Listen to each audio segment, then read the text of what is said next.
রাজধানী হয়ে গেল মুক্তিযুদ্ধের সবচেয়ে বড় বিরাট।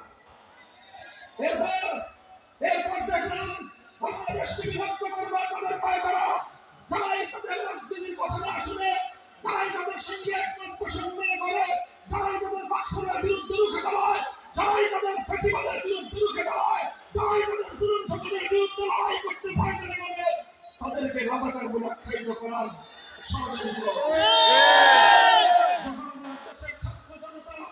তারা বৈষম্যের বিরুদ্ধে, যখনই তারা কোটা সংস্কারের ন্যায্য দাবি তুলল, তখন তারা মেধা ভিত্তিতে দেশকে সামনের দিকে এগিয়ে নেওয়ার জন্য আন্দোলনে নামল। আমার দেশের বিপ্লবী জানান 4 কোটি ছাত্র জনতাকে রাজাকারের বাচ্চা বলে গালি দিল শেখ হাসিনা।